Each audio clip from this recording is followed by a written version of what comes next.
Hey guys, welcome back to the Fairway Performance Podcast. Today I am joined by Bikram Kapoor from Accelerate Golf. And Bikram, give us a quick introduction of who you are and what you do and what Accelerate does as well. Sure, Shaun, and thanks for having me on your podcast. So, in a nutshell, we are a technology company. We build software targeting golf coaches, golf shops, golf academies, indoor golf studios. We help them manage all their bookings, payments, reaching out to customers with automatic reminders, and also business intelligence around who's doing what, who are their best customers, so that they can have all the information and the tools necessary to grow their business. Yeah, awesome.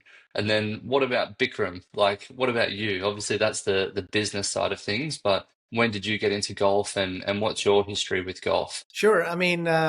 I'm going to date myself, but I started playing golf 40 years ago. I grew up in India, and my father was in the army, so he was in the military, and he was posted in this very remote area in northeastern India.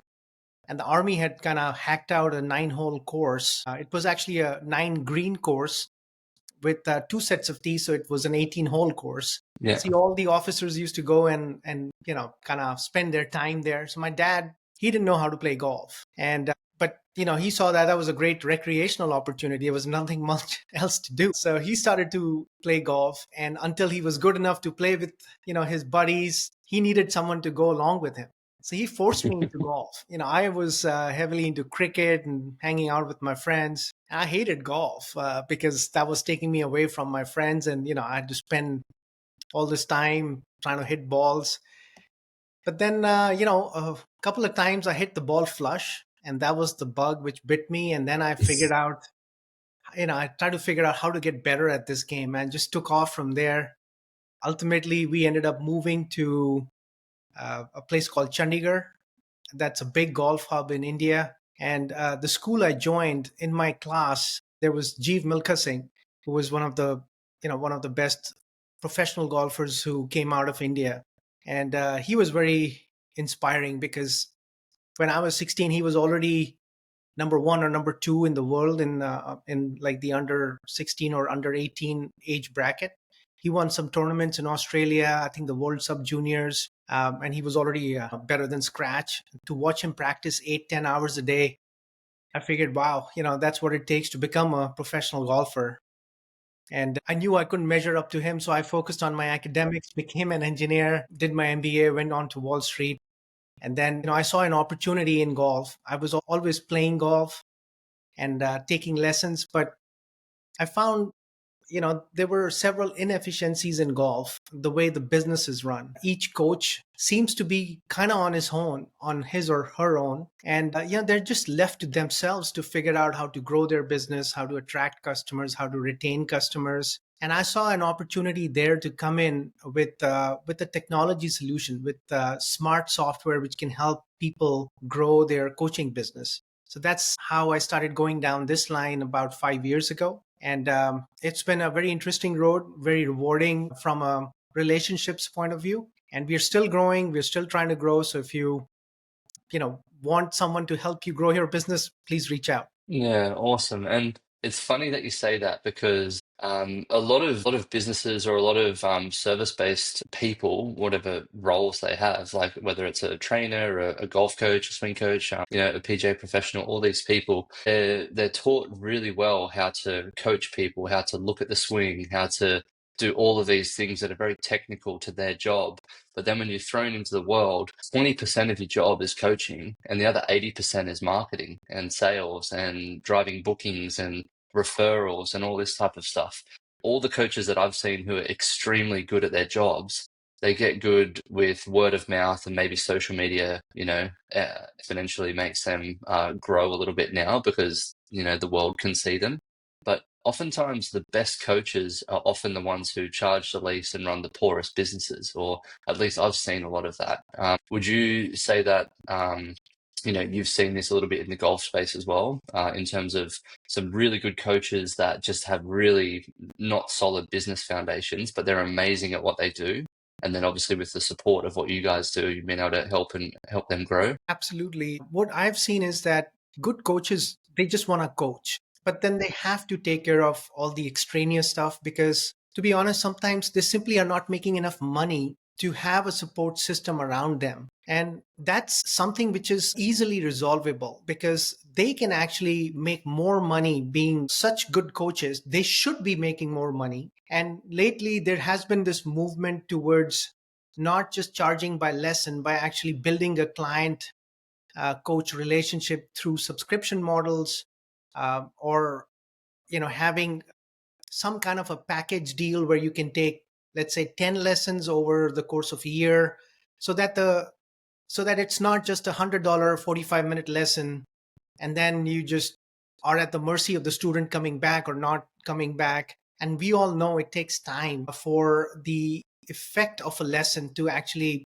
be embedded in a student's swing. So there's so many different ways a good coach can actually become more and more popular, probably charge more, think about different revenue models, and then get a couple of guys to assist him with the scheduling, the bookings. And that's kind of where we come in. We say, hey, if you can't afford somebody to support you, at least what you should do is have quality software where people can actually book a lesson with you, even if they're sitting on their couch at 10 p.m. watching the highlights from the latest PGA Tour tournament, and they're like, hey, I need to go take a lesson. But guess what? The pro shop is closed, and by the time the next morning rolls around, they've forgotten they had this inkling or desire to book a lesson. So we basically break down the frictions to get more customers, to get more lessons out of your existing customers, and to get new customers. So that's what we do. Yeah, awesome. And then, so obviously that's the overall support that you can provide and sort of how that looks. But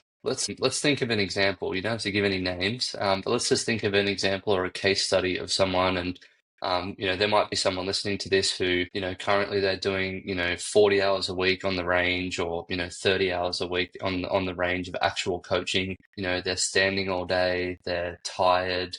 They don't have time to do the books. Like once a year, they just throw like two shoeboxes full of receipts to their accountant, and a whole bunch of cash in like some bags to them, and say like, what do I do with all this stuff? How do you take someone from not using tech at all to tech enabling them? Like what's the process or a few steps that you start with in order to get someone ingrained and embedded or onboarded, if you will? Sure. So what we do is, we have, in our initial conversations with, let's say this prototypical coach who's working really hard, but needs some kind of a structure or organization around him, is to say, look, what we are going to do is free you up from this nagging thought in your mind, or this nagging concern you have that, hey, I could be running my business better, but I just don't have the bandwidth to do that. And the way we do that is we say, okay, you don't have to code a website. You don't have to do anything like that. All you have to do is just log into an account we create for you, set up your season in literally less than 10-15 minutes. You can set up all the clinics, all the summer camps, all the winter camps in less than 15 minutes. And then you have that link, which you can then share with your mailing list of students. And guess what? Once you have a link where people can go in and take a look at your entire product offering, that link can be forwarded to their friends and their friends. And then this thing can become, you can catch a lot more students than simply word of mouth. And so we make it really simple from a technology point of view. We offer cloud-based software, which can be accessed from any device. So the coach could be on his range, on his phone. He could be at home at night behind his desktop. Students, junior students, their lessons are being booked by their parents, who are typically very, very busy. So it could be a very busy mom in between drop-offs or waiting in line at the doctor's office who is booking a lesson or setting up the clinic. So we make it extremely accessible for someone to come and take a lesson from that coach. And then we offer all these business intelligence screens, which are part of the software, where a coach can say, hey, how many lessons did I do in the month of, let's say, April this year? And how does it compare to the number of lessons I did last year? So we give you year-on-year numbers, month-on-month numbers, all kinds of analytics around what you need to make decisions around your business strategy. And if you need any custom data, you can certainly reach out, and then we can query our databases to get you that data. So we make it really simple from an implementation point of view. We make it really simple from an actual running the software point of view because it's in the cloud. We're responsible for all the upgrades. That's part of the subscription fee. So our goal is to help you do what you do best, which is coach, and take away all the other stuff, which is still important, but not your core competency. And we take away that burden. And, in fact, we do more than take away that burden. We actually allow you to think about ways to grow your business because you don't have to do all this other stuff around, the accounting piece, reaching out to people, etc. Yeah, no, that's awesome. It's yeah, I see it all too often, and there's one particular coach who I'm reminded of all the time, and he was one of the best weightlifting coaches in Australia. He taught, the clean and jerk and snatch, and he had many Australian Olympians, and one particular Olympian out of Australia. And Commonwealth Games athlete, and he was a panel beater and car painter during the day, and then he'd coach at night time and do these sessions. And if you asked the whole weightlifting community in Australia, like who this guy was, they would have absolutely no idea who he was. But he was behind one of the most, famous Australian athletes essentially in weightlifting. And he just had the poorest business sense and acumen and everything like that. And I just picture like every industry, especially golf, has guys like this or girls like this who, they're just so good at what they do and they're so blindsided and so, focused on being the best that they can be that they just miss out on all this other opportunity, which can just make them so much better as a coach and impact more people because at the end of the day, coaches want to impact people and help people, right? Like that's why they're in the service industry. So why not use technology to leverage that? Sorry, you're going to say something there. Yeah, I mean, you're so right about that. Nowadays you see so many coaches, especially young coaches who are tech savvy, create YouTube channels and have those channels available for free. I actually consume a lot of, coaching YouTube channels. And some of these guys are actually really, really articulate, really put forward their point of view and really put together a package of free, YouTube videos which anyone can watch. And it's amazing, especially guys from England with their English accents.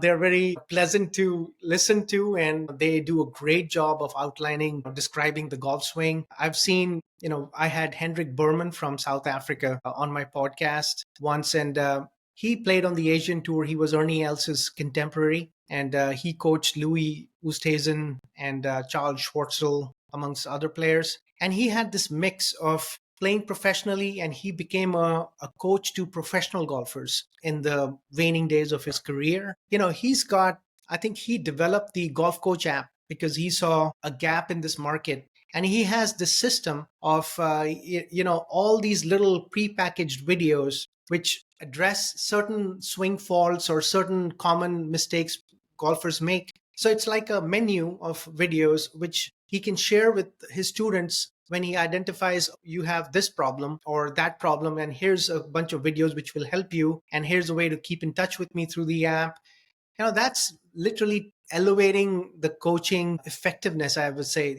If I'm a student of a coach like that, where I'm playing professionally around the world, so obviously I can't see him in person, but if I played badly in the first round of a tournament, I can get on the app, send him a quick message, send him a quick video, and he'll respond almost immediately, knowing your tendencies, and he'll offer advice while you're in the tournament in between rounds.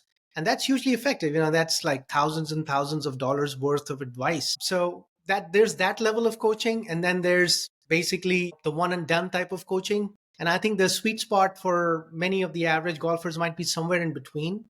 Probably don't need to ping a coach every time you have a bad round, but you got to have some sort of a relationship with a good enough coach who you can lean upon.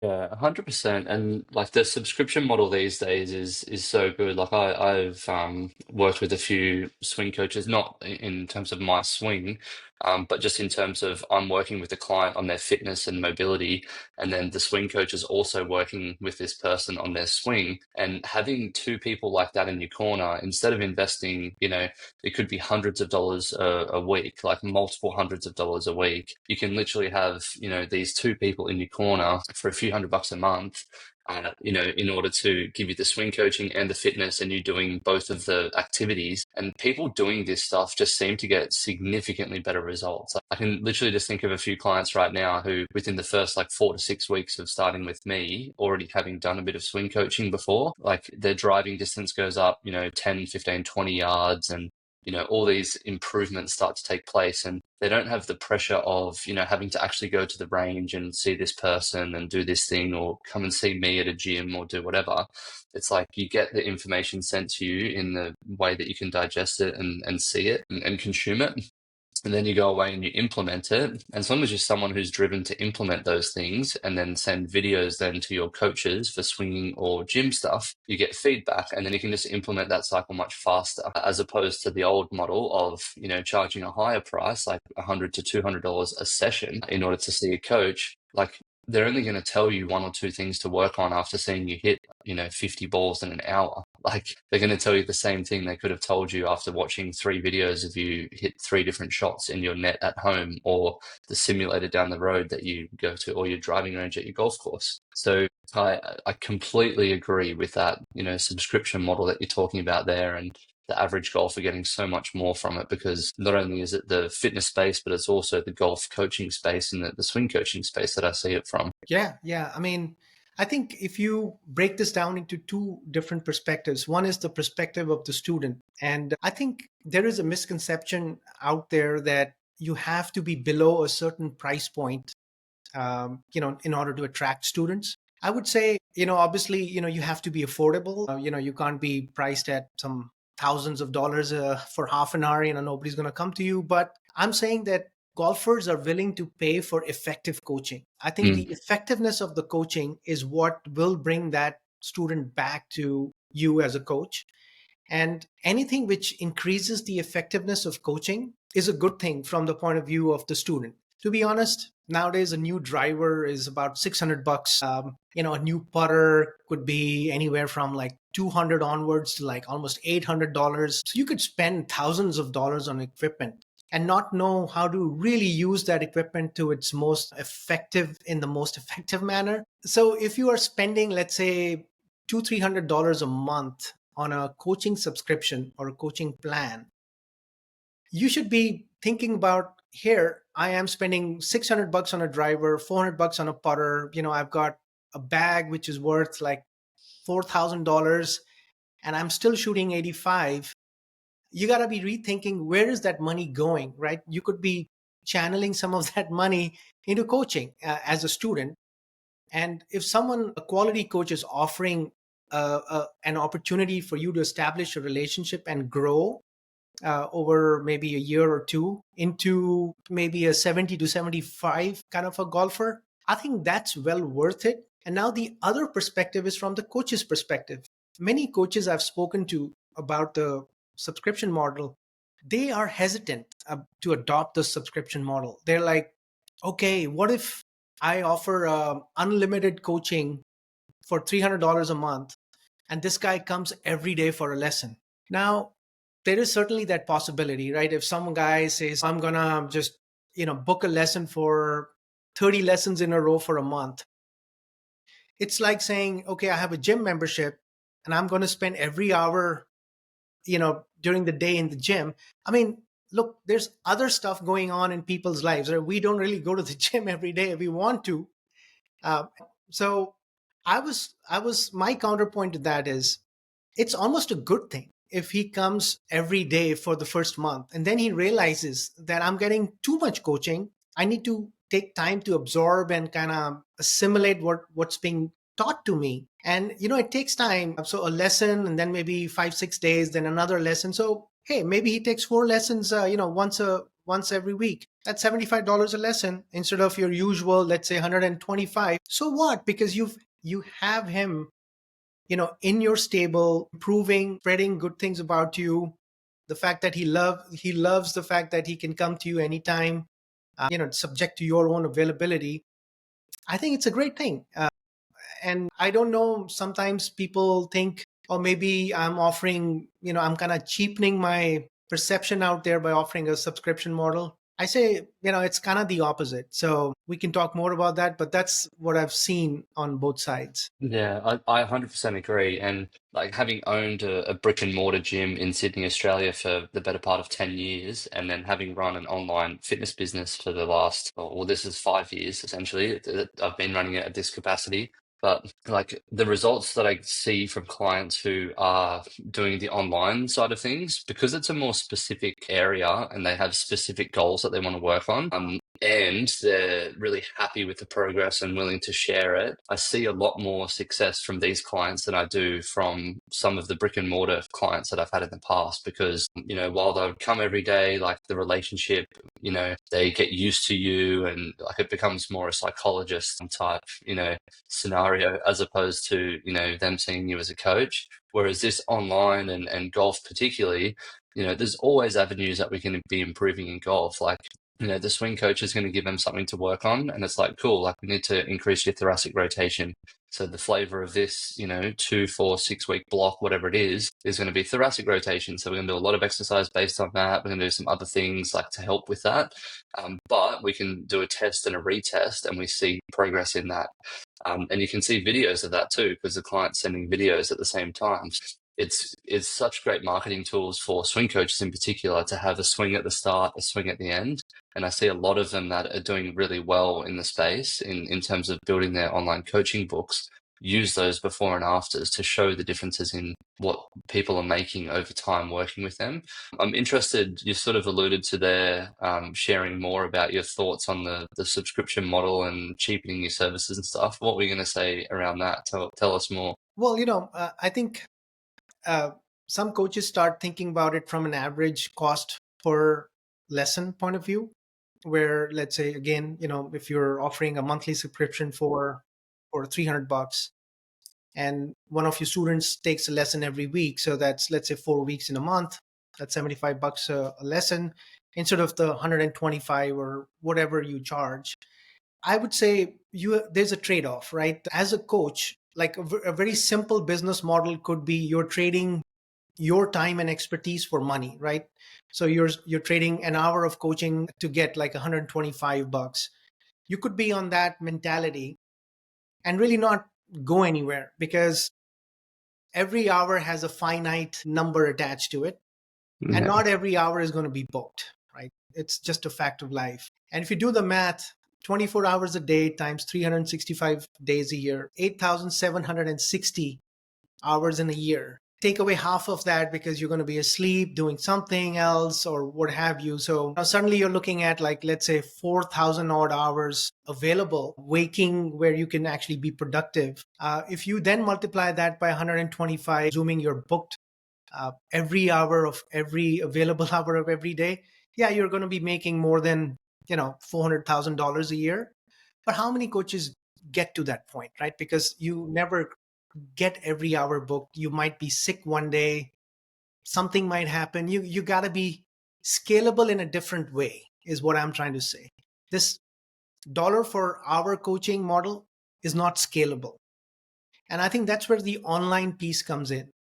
Suddenly you could have, just like Hendrik does, you could have pre-built videos for certain things which are very common. And instead of spending an hour with the student, you could spend literally 15 minutes and still get $75. And someone can still come to your repository of videos and you could still charge for access. And all of a sudden, your coaching model is now more scalable than what it was. So from a business point of view, it makes complete sense to be online, at least have some of your wisdom captured in videos online, which can be then shared with many, many people instead of thinking about dollar for time kind of a model. So that's kind of where I was going with that. Yeah, 100%. And I mean, if we're to look at that as well, like just from a business side of things, for your, dollar per hour for the clients that you have that are working with you becomes a little less because you're obviously doing more. You're not working with them for the full hour. You don't have the commute to work and back. You're sitting at home and you can do this. And then if you really wanted to, I know a lot of coaches who actually will say, I'm going to do 5 or 10 hours a week at the range. And it's where they film a lot of stuff and film a lot of content and they actually get to the range and they get outside and want to spend time there. because they actually enjoy that part of it. You know, instead of charging 125 for that spot, you only have 5 to 10 of them per week. So charge $200 for it. And there'll be people that will pay it that really want to come and see you. And then that buffers the amount that you are thinking that you're losing from doing the cheaper services online. You know, so there's ways, like if you're charging a certain amount for online work, you can obviously charge more for in-person work if, you know, the way that most people think, because the time is more finite, you have less of those hours available. So, you know, just for people listening who might be thinking, you know, is this the right thing for me? There's easily other ways, like other avenues to pursue in order to build that up. So what yeah, like let's get back to like why you got into this in the first place. Like obviously talking about, you know, working up to Wall Street and, you know, doing all this stuff from India, the kid in India playing golf all the way to Wall Street. What was it that you saw, or like did you have a frustration when you were maybe trying to book a coach or just talking to people who you knew that were coaches and they just kept coming to you talking about this stuff? Or what was the thing that actually spurred the idea to get it going? You know, I think at a certain level, it is frustrating when you really want to, you know, connect with a highly rated coach. So I remember, you know, one time I used to live in California. There was this list which comes out every year on the top 100 teachers in America in Golf Magazine or Golf Digest. And, you know, one time I decided, okay, let me just get a lesson because there was someone on that list who was close by. So I called the club he's at. Somebody takes a message promising that, you know, somebody would call me back. A week goes by, nothing happens. I call again. They're like, sorry, you know, we apologize. Somebody will get back to you. Another few days goes by, and I'm like, okay, I give up. You know, I was willing to spend whatever because, you know, this guy is highly rated. But clearly, you know, he doesn't have that inbound response system. And that's quite frustrating because you're willing to spend the money. Here's a customer calling. Mm. And, you know, now being in the business, the acquisition of a customer is the most important thing a business should be focused on. Here's a customer knocking on your door and you can't reply. You know, that was very, very frustrating. And the other thing is, you know, when I really enjoy golf, and you know, whenever I met someone who didn't play golf, and I used to say, hey, it's a great game, you know, you want to come out and play? And people would be like, yeah, but I don't know how to play. And I'm like, okay, get a lesson. It's like, how do I get a lesson? Okay, you gotta call this number, you know, call this club, and They won't call you back for a week. then nobody gets back to them. And you know, there goes my attempt to get Your lead. another golfer Yeah. into the great game. So it was just a series of small things like that. And there was one other thing I would like to point out, and that is at the end of, I now live in Connecticut, so it's a seasonal sport here. So from the middle of December through, let's say, the middle of March, there is no golf. It's just too cold. Sometimes there's snow on the ground. And every year, at a local golf club, you know, there used to be this printed out sheet saying everything is like 40% off in the pro shop, you know, liquidation sale, inventory clearance, blah, blah, blah. And I was like, why can't pro shops plan their business better? Like, why is this panic liquidation every year? You know, it happens like clockwork. And that's where, you know, now we are launching a point of sale product where we are saying, look, you can make more money running your pro shop if you actually had the business intelligence and analytics and data to say what sells, what doesn't sell. But most of all, your inventory should be visible to someone online. You know, nobody should be forced to schlep all the way down to the golf course, go down to the pro shop to then look around and see, you know, what you have in your pro shop, right? Uh, Technology is available. E-commerce has been going on for a while. Even if you don't want to sell online and ship to some other people, you could have an online store where people can come in, look at your inventory, buy, and then come in and pick it up from your store. And that's what we are offering in our newest product offering, our point of sale system, which is going to go live next year in February, March of 2025. So there are all these little frustrations, you know, where when you put them together, you realize the guy's great. He's a great coach. But being a great coach is different than being a great businessman. And to help you become a good businessman while remaining a great coach, you need tools and help.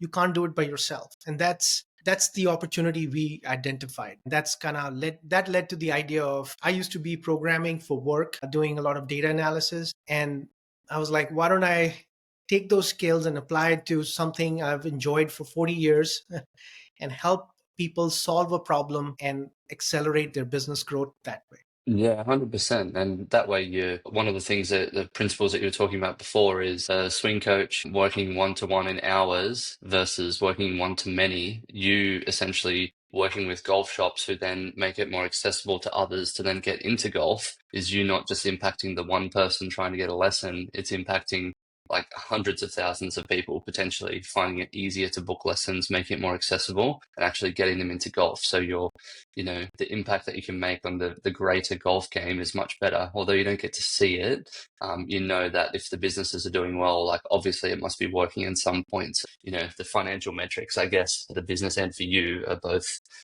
proof in the pudding of it actually working. Just to your point there on, one of the frustrations that I have with pro shops, particularly in Australia, is you'll call them and I don't want to go in there to see if they have a thing because I want to see if they have it and they can do it cheaper than what the golf store will do.